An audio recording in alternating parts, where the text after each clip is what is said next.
Como é, José? Quer dizer que o Pennywise, vulgo a coisa, previu o futuro e simplesmente tá brincando com todo mundo, mais que o normal? Pois é, o último episódio da primeira temporada de Bem-vindos a Adeus já foi, a temporada terminou e a gente ficou com gosto de quero mais. Mas bora entender um pouquinho o que foi que aconteceu nesse último episódio que deixou um monte de ponta solta.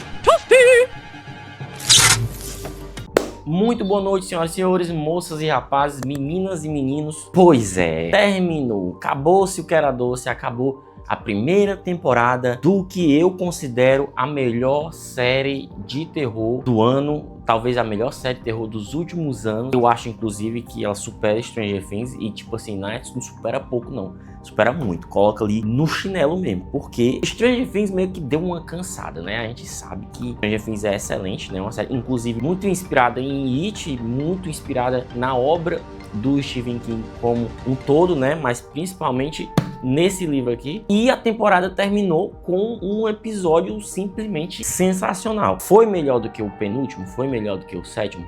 Não.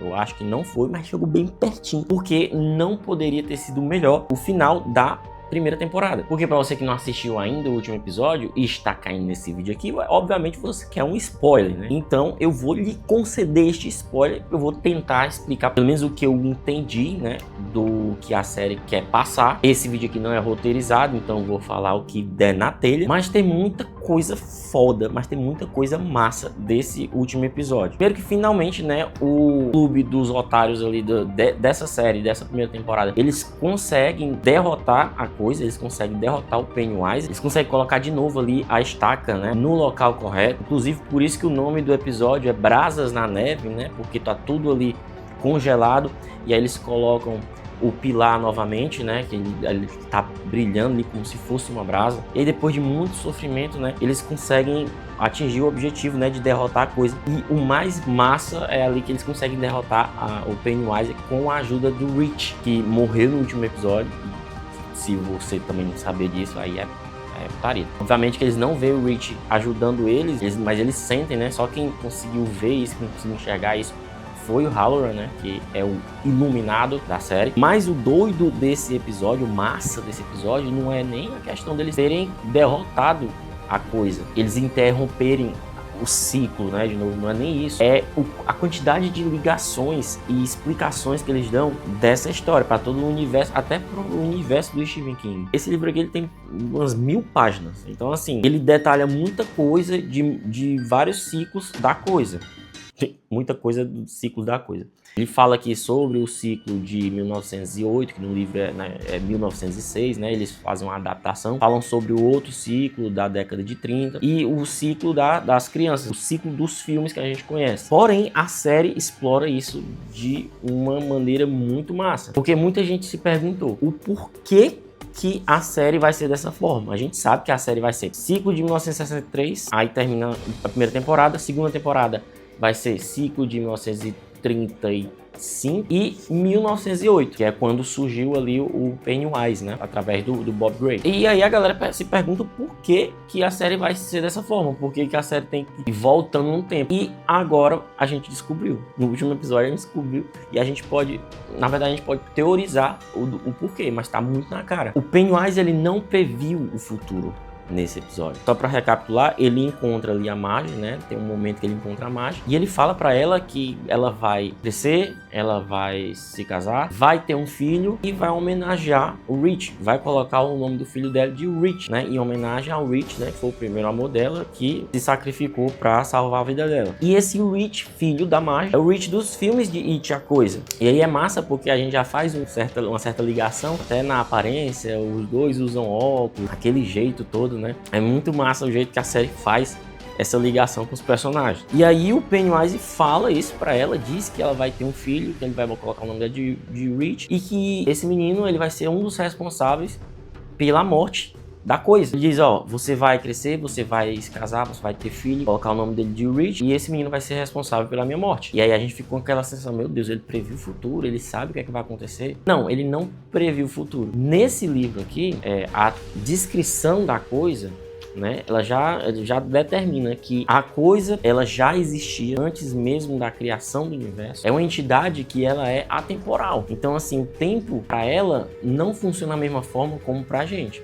O tempo pra coisa é totalmente relativo. Ele consegue saber o que é que vai acontecer com ele. Ele diz que a própria morte dele foi o nascimento. Então assim, ele já sabe o que vai acontecer com ele. E aí que vem o plot, e aí que vem a sacada de mestre dessa série. Ele tentou acabar com a vida das crianças dessa primeira temporada justamente para evitar que os losers, né, o clube dos perdedores existisse lá na frente, que as crianças lá do clube nascessem e matassem ele lá no futuro. Por isso que é chamado de ciclo, porque ele sempre está tentando evitar a própria morte. E aí, muito provavelmente, a segunda temporada vai ser da mesma forma. Ele vai voltar mais ainda no tempo para tentar acabar com a vida dessas crianças, para poder essas crianças não gerarem outras crianças que vão gerar outras crianças que vão matar ele no futuro.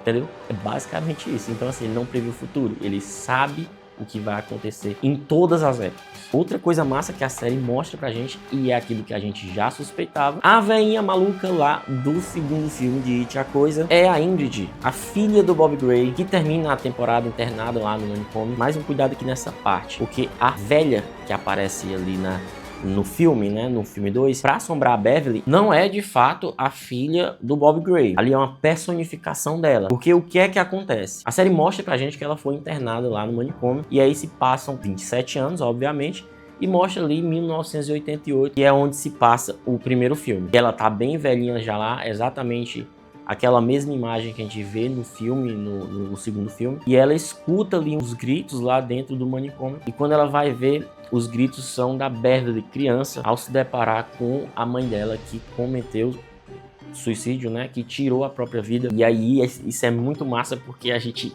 vê a Beverly criança, uma sacada ali genial também. E eu não sei como foi que eles fizeram aquilo ali, ó, provavelmente usaram CGI, porque tá muito realista, convence demais, entendeu? E aí a velhinha vai lá na Beverly, olha pra ela e fala assim, ó, não se preocupe, não fique assim, não fique triste. A gente sabe que quem morre em Derry nunca morre de verdade. A Beverly aparece ali com a cara apavorada, né? E isso meio que se tornou um trauma, né? Pelo momento ali que ela disse isso, né? O momento que ela encontra a mãe dela morta. Aí isso meio que se tornou um trauma para ela, olhar para a cara daquela velha ali, daquela senhora. E aí, obviamente, isso explica o porquê esse é um medo dela, o porquê que essa velha aparece para ela no segundo filme. A Coisa personifica aquela velha, né? A filha do Bob Gray, já idosa ali para ela. Porque ela teve esse trauma logo nesse dia, que foi um dia marcante para ela. Outra coisa muito massa que a gente não pode deixar de mencionar é simplesmente o fanservice para quem gosta de Stephen King, né? A gente sabe que o J.K. Halloran, ele participa aqui desse universo, né? Ele participa dessa história para dar uma ajuda, porque a gente sabe que ele é um iluminado, ele é uma pessoa iluminada, tem a iluminação, consegue ver os mortos. Só que ele ainda não controlou os poderes dele, né? Ele tá conhecendo os poderes dele e ele é muito novo ainda na série. Mas a gente sabe que esse J.K. Halloran é o mesmo J.K. Halloran lá de O Iluminado. O nome já diz, né? É o cozinheiro lá do Hotel Overlook. E aí ele vai lá pra se despedir do Major, do Leroy. Aí ele conta pro Leroy que recebeu uma proposta, né, de um amigo que é dono de um hotel e ofereceu pra ele oportunidade lá de ser cozinheiro desse hotel. E aí ele solta a pérola, né? Ele fala assim, eu vou, né? O que é que de mal pode acontecer no hotel? Isso é muito massa, assim. A série dá até uma parada, assim, fica tudo em silêncio. Acho que meio pra galera receber aquela informação, porque é muito massa. Pra quem é fã do Stephen King, ou até quem assistiu os filmes, né? O Iluminado, Carrie, a Estranha, It, a gente sabe, né? A gente pega muita referência, e essa aí foi sensacional. Sinceramente, essa temporada, essa série, ela foi escalando. Ela foi só numa subida, ela não teve oscilação. Essa primeira temporada foi simplesmente, eu diria que quase perfeita. Quando eu digo que deixou pontas soltas, foi oportunidades de narrativa, de fazer o que der pra fazer nas próximas temporadas. Eu não digo que deixou pontas soltas, coisas sem explicação, não.